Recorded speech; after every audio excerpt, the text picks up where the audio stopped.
ঘুমিয়ে যা রে লালামার, কিছু নেই তোকে দেবার।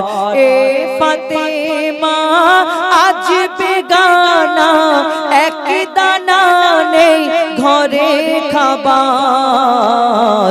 ঘুমিয়ে যা রে লালামার, কিছু নেই তোকে দেবার। ঘুমিয়ে যা রে লালামার, কিছু নেই তোকে দেবার। আয় আয় আকাশে চাঁদা, এই নে চুমা দে এর পায়। আয় আয় আকাশে চাঁদা, এই নে চুমা দে এর পায়। মোর মাসুম মলি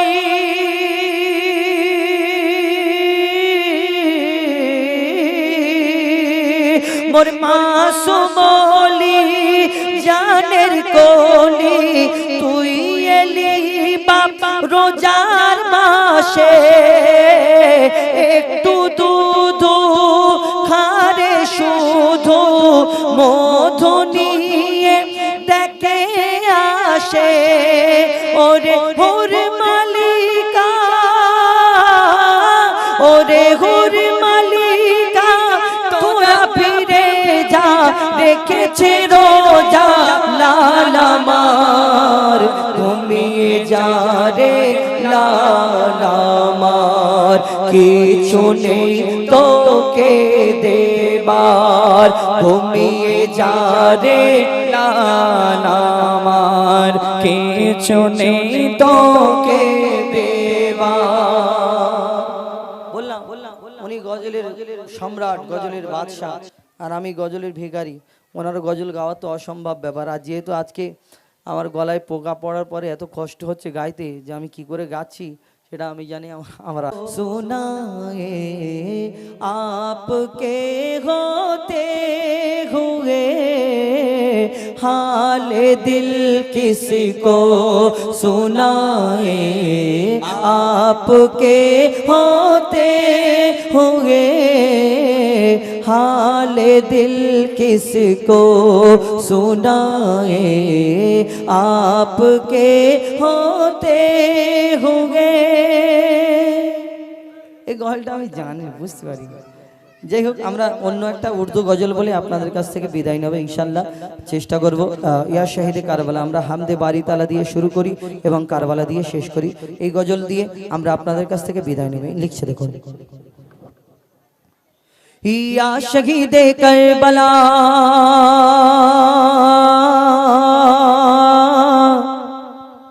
ইয়া শাহিদে কারবালা। এই গ্রাম নিয়ে না, এইটার পরে আর গজল বলবো না, এইটাই আমাদের শেষ গজল। এর আগে বললে ঠিক আছে, বলে দিই। এ কি নাম? নারায়ণপুর। শুধু নারায়ণপুর, কমিটির নাম ফাম নেই তো? নারায়ণপুর গ্রামবাসী বিন্দু একটু খালি ভাষাতে, বাদ বাকি আর দরকার। চলো কি বলে, নারায়ণপুর নূরের সাজেশন। এই দেখো এই নারায়ণপুর নূরের সাজে সেজেছে। নারায়ণপুর আজ নূরের সাজে সেজেছে। নারায়ণপুর আজ নূরের সাজে সেজেছে। প্রতি ঘরে ঘরে ঘরে ঘরে ঘরে ঘরে, প্রতি ঘরে ঘরে দেখ মাত খোদার ভরেছে। এই নারায়ণপুর আজ নূরের সাজে সেজেছে। এই নারায়ণপুর আজ নূরের সাজে সেজেছে। প্রতি ঘরে ঘরে ঘরে ঘরে ঘরে ঘরে দেখ মাত খোদার ভরেছে। এই নারায়ণপুর আজ নূরের সাজে সেজেছে। এই নারায়ণপুর আজ নূরের সাজে সেজেছে। এই কমিটির ছেলেরা ছেলেরা ছেলেরা, আমি আবার যদি এই কথা বলি, অনেক জায়গায় অনেক কথা অনেকজনা ভাবে যে এদের কি বলে পাম দিচ্ছে না কি বলে একটা কথা বলে জানি না, তো বলে যে এই কমিটিকে একটুখানি গ্যাস দিচ্ছে যাতে আগের বছরে হুজাইফাকে আবার দাউদ করে, কিন্তু হুজাইফাকে দাউদ করবে, দাউদের মালিক তো আমার আল্লাহ। যদি কমিটির অনেক ইচ্ছা থাকে হুজাইফাকে দাউদ করবে, আমার কিসমতে যদি না থাকে কারোর ক্ষমতা নেই আমার এখানে আনার জন্য। আর এই দুনিয়ায় আর আল্লাহর বিনা হুকুমে কিছু হয় না। এই যে সুন্দর অনুষ্ঠান সাজিয়েছেন, এই যে সুন্দর অনুষ্ঠান যাদের দায়িত্ব এই অনুষ্ঠানটা হয়েছে, এটাও আল্লাহর ইচ্ছাতে। কেন বিনা হুকুমে, আল্লাহর বিনা হুকুমে এই জমিনেতে একটা কুটি নড়ে না, একটা পাতা নড়ে না। তাহলে এই যে সুন্দর অনুষ্ঠান সাজিয়েছে এটাও আল্লাহর ইচ্ছাতে হয়েছে, না ইচ্ছা থাকলে কোনোদিন হতো না, হতো কোনোদিন না। আল্লাহর হুকুমে, আল্লাহর ইচ্ছাতে হয়েছে। আল্লাহ আল্লাহ রাসূলের অনুষ্ঠান সাজিয়েছেন, আর এই যে কমিটির সদস্যবৃন্দ যারা করেছেন এনাদেরকে আল্লাহ এনাদের দিয়ে করেছে। আরো তো অনেক লোক আছে এনা দিয়ে করাতে পারতো।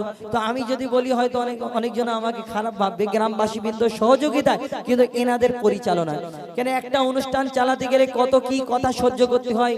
কেন আমরা অনুষ্ঠান চালাই আমরা জানি, কেউ 20 টাকা চাঁদা দিয়ে বলবে এইখানে লাইট কেন লাগেনি, তারপরে সারা মাস যারা খেটে খেটে আসবে শেষের দিন একজন এসে বলে এটা কেন হলো না, কেন হয় না বলে, তখন বিশাল কষ্ট হয় মনেতে যে সারা বছর কারোর খোঁজ নেই আর এখন তুমি এরকম বলতে এসছো।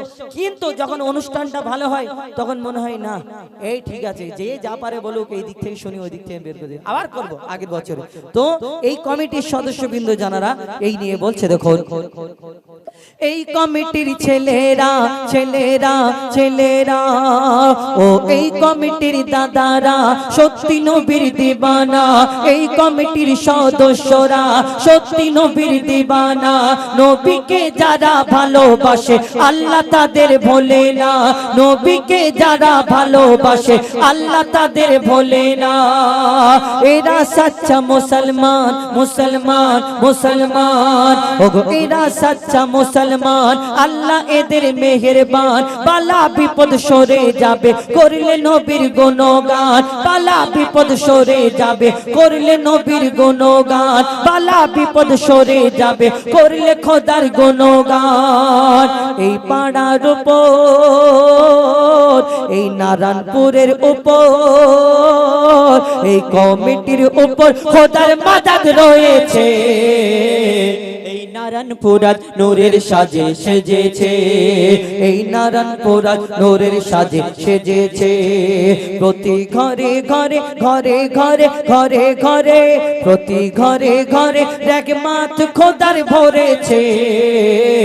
এই নারায়ণপুর নূরের সাজে সেজেছে, এই নারায়ণপুর নূরের সাজে সেজেছে।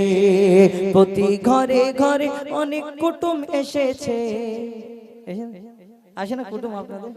অনুষ্ঠান হলে কুটুম ভরে যায়। গরু না মোষ, গরু জবাই করতে হয় আপনাদের এখানে, গরু চলে, গরু জবাই করতে হয়, কত গোশলা তখন বাজারে গিয়ে যায়। তাই এই নারায়ণপুর নূরের সাজে সেজেছে, এই নারায়ণপুর নূরের সাজে সেজেছে। শেষ গজল ইয়া শহীদে কারবালা। আমরা হামদে বাড়ি তালা দিয়ে শুরু করি, শহীদে কারবালা দিয়ে শেষ করি। এটা একটু ভাষাতে বলতে বলে, কানে কি কম শোনো নাকি তোমরা?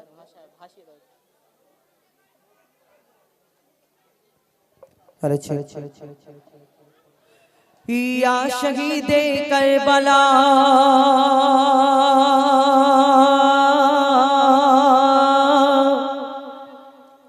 ইয়া শহীদে কারবালা, या शहीदे करबला, या शहीदे करबला, या शहीदे करबला, या शहीदे करबला, या शहीदे करबला, या शहीदे करबला, या शहीदे करबला, या शहीदे करबला। आपका के लपेना याली याली याली याली, आप सबका है ईमान याली याली याली याली, आपका के लपेना आप सबका है ईमान। या हुसैन इब्न अली, या हुसैन इब्न अली, आप तुम्हारे सब गुलाम।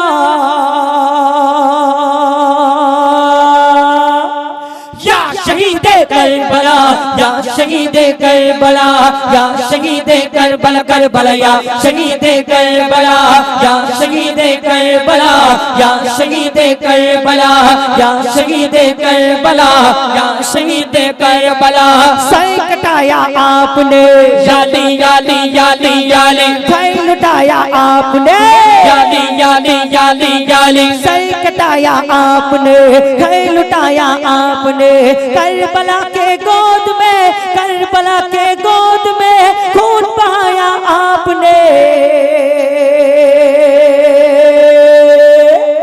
या शहीद करबला या शहीद करबला या शहीद करबला करबला या शहीद करबला या शहीद करबला या शहीद करबला या शहीद करबला या शहीद करबला लिखा था तकदीर का याली याली याली याली जख्मों खाया तीर का याली याली याली याली लिखा था तकदीर का जख्मों खाया तीर का लाशा आकर देखिए लाशा आकर देखिए अशगार व शबीर का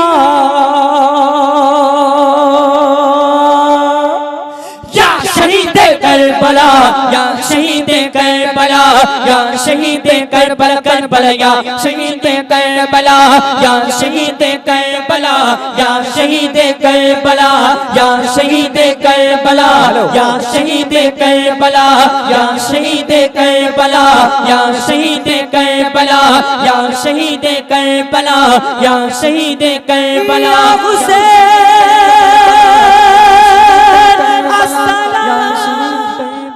বোঝার চেষ্টা করেন। আর আমাদের গজলগুলো আমি বললে হয়তো একটা খারাপ ব্যাপার হবে যে নিজেরা, কিন্তু আমাদের গজলগুলো একটু যদি মন দিয়ে শোনেন, বোঝার চেষ্টা করেন, এর মধ্যে অনেক কিছু পাবেন যে আমরা কি বলতে চাইছি। এটা একদম নতুন গজল, যদি ভুল ত্রুটি হয় ছোট ভাই বন্ধু হিসেবে ক্ষমা করবেন। আমরা প্রশ্ন করব, আমি ওকে প্রশ্ন করব, তো আমি ওকে প্রশ্ন করব আর ও আমাকে উত্তর দেবে। তুমি যে এতদিন গজল গাচ্ছ, আমি এতদিন প্রশ্ন উত্তরের গজল কালামের সাথে গেয়েছি। তুমি আমার ছাত্র, বুড়ো ছাত্র, তো তুমি যে এতদিন গজল গাচ্ছ, আমি তোমাকে দুটো একটা প্রশ্ন করব, দেখি তুমি কত দূর পেকেছো, তুমি শিখেছো কি, আমি এটা জানতে চাই। আর তোমার কাছ থেকে না আমি চাইবো পরবর্তীতে ভবিষ্যতে তুমি এই রকম গজল বলবে যে মানুষ যেন তোমার কাছ থেকে কিছু শিক্ষা পায়। শুধু ওই হাউ হাউ করে আওয়াজ করলে হবে না, গজল বলতে হবে, এর মধ্যে থেকে মানুষ যেন কিছু বোঝে। তা আমি তোমাকে প্রশ্ন করব, আর যদি তুমি না উত্তর দিতে পেরেছো কি হবে বলো? কি আর হবে? ফাইন ফাইন করব চাচাজি, ঠিক আছে, ফাইন বলেছে, আমি ফাইনই করব, ফাইন করব, ফের বারাসাতের মোড়ে নামিয়ে দিয়ে চলে যাবো, দুটোর মধ্যে, ঠিক আছে? তুমি প্রশ্ন করো, আমি একটা প্রশ্ন করি, বেশি কথা বলে লাভ নেই, শোনো। প্রশ্ন করি তোমায়, একটু ইকোটা কম দাও, এই গজল একটু কমিয়ে দাও, একটু কষ্ট দিচ্ছে আপনাকে, রাগ করছেন না? হ্যাঁ, এই যে রিপিটটা একটু কমিয়ে দাও। প্রশ্ন করি তোমায়, তার জবাব দাও আমায়, প্রশ্ন করি তোমার, তার জবাব দাও আমায়, না যদি দাও জবাব, কাকা কি বললো?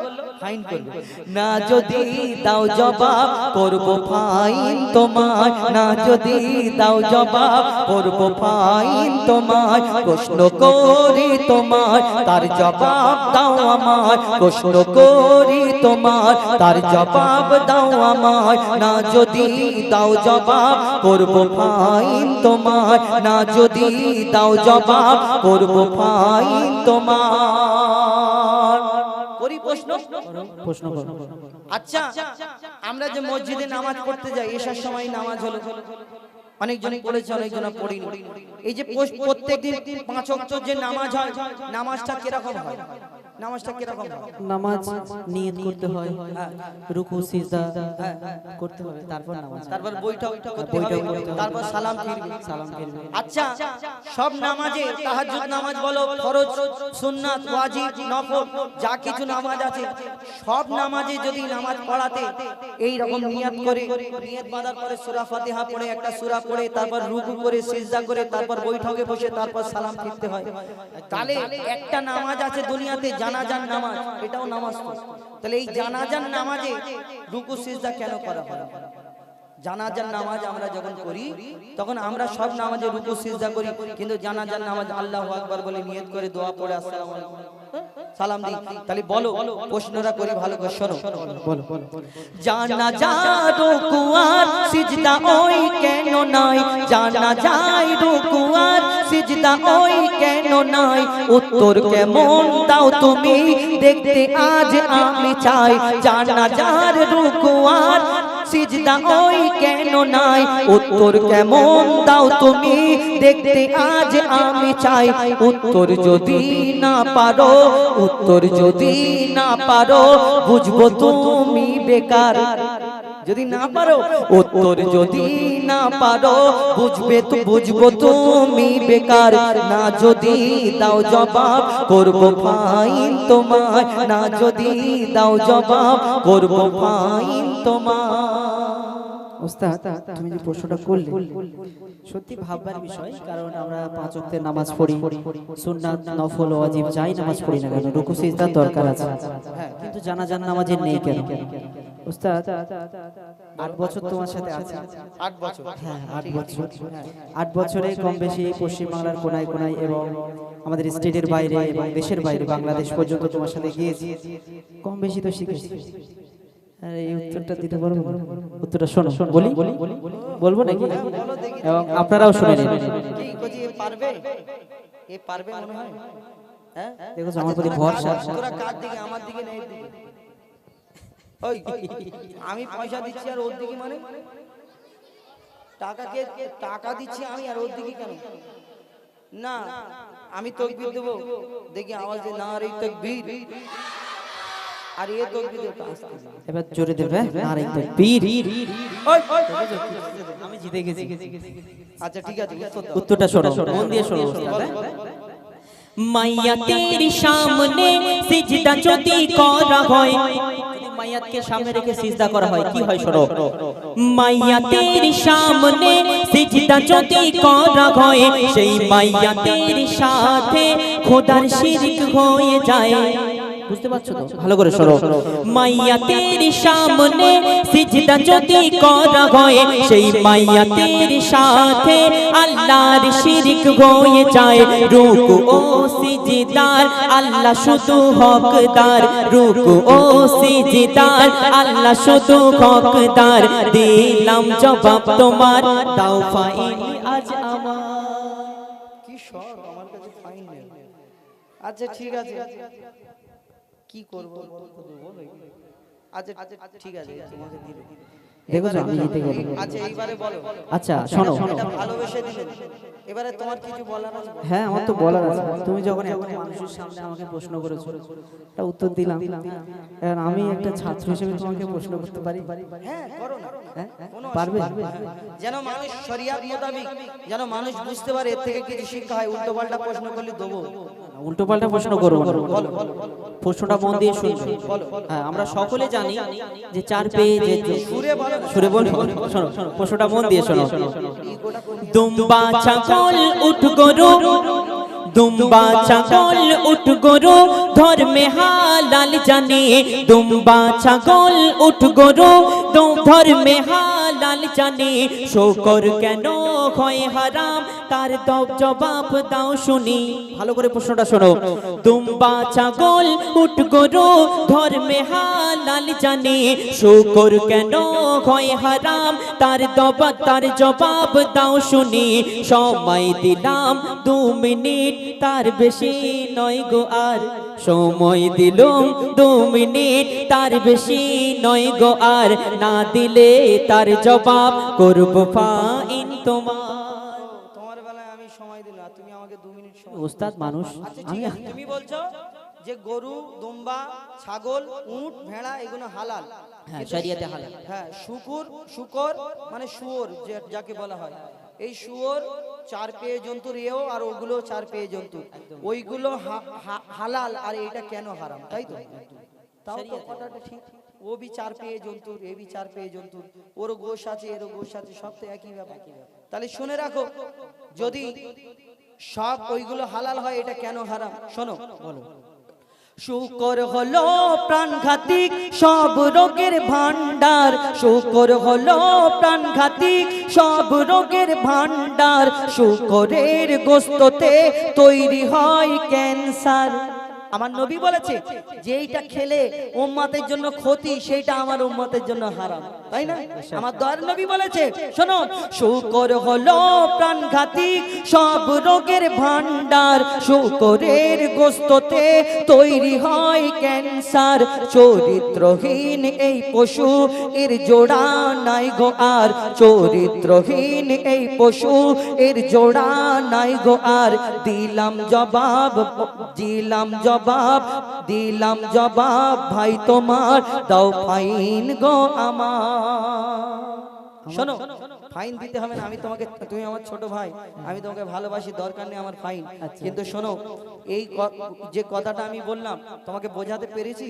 একদম। আমরা এর মধ্যে থেকে কি পেলাম, যে আমরা গরু ছাগল মোষ এসবগুলো খাই, এগুলো হালাল, কিন্তু শুকর, এই এই এই যে শুকরটা আমরা, আল্লাহ রসুল আমাদের জন্য খাওয়া হারাম করেছে। কেন? এর থেকে প্রাণঘাতী এই যে শুকর, এর গোশ খেলে আমাদের এর থেকে ক্যান্সার সৃষ্টি হয়। এই কারণে আমার নবী বলেছেন উম্মাতের জন্য যেগুলো কষ্ট অসুবিধা আছে সেইগুলোকে আমার দয়ার নবী হারাম বলে গেছে। আবার কিছু মেয়ে ছেলে মুফতি আছে, আমাদের বাড়ি বাড়ি কিছু মহিলা আছে, বলে ওই শুয়োরের নাম বলিনি 41 দিন নাপাক হয়ে যাবে। আল্লাহ আস্তাগফিরুল্লাহ, এরকম বলে না? শুয়োরের নাম বললে নাকি 41 দিন নাপাক হয়ে যাবে। তাহলে কোরআন শরীফে এসব ফালতু কথা, এসব গুজব কথা কে বলে আল্লাহ জানে, কোথা থেকে পায়, কোন মৌলানা বলেছে এনাদের। তো শুকরের নাম তো ওই কোরআন শরীফে তো আল্লাহ উল্লেখ করেছেন, খিনজির আরবিতে উল্লেখ করেছেন। তাহলে যদি 41 দিন নাপাক হয়ে যায় শুকরের নাম নিলে, তাহলে ওই কোরআন যেই ওই নামটা আসবে তা করে লাম মেরে ওই পুকুরেতে গিয়ে গোসল করতে হবে, যাওয়া যাব গোসল করে আবার চলে আসতে হবে। শুকরের নাম বলে 41 দিন নাপাক হয়ে যায়, কে বলেছে আপনাদের? এরকম চিন্তা ভাবনা রাখবেন না। এই শুকরের গোশত আমাদের জন্য হারাম এই কারণে। যাই হোক, তোমাকে আর একটা প্রশ্ন করব, শেষ প্রশ্ন, এবং এই কবির, যে কবির নাম আমি বলে দেবো, এবং আমার ইউটিউবার ভাই যারা ছাড়বেন এই কবির নামটা সহ ছাড়বেন, তাহলে যিনি কবি লিখেছেন তার হয়তো কষ্ট হবে না ছাড়লে। শোনো, মরা মাছ ইসলামে খাওয়া যে নয় হারাম। বাজারে যে মরা মাছ পাওয়া যায়, হ্যাঁ হ্যাঁ, এইগুলো কিন্তু হারাম না, হালাল। মরে পচে 14 দিন 15 দিন পর কন্টেনারে করে আসে বরফ লাগিয়ে, সেই মাছগুলো কিন্তু হালাল, হারাম না। তাহলে শুনে রাখো আমার আরেকটা প্রশ্ন, শোনো, মরা মাছ ইসলামে খাওয়া যে নয় হারাম, কিন্তু মরা মুরগি ওই খাওয়া কেন হারাম? মরা মাছ ইসলামে খাওয়া যে নয় হারাম, কিন্তু মরা মুরগি ওই খাওয়া কেন হারাম?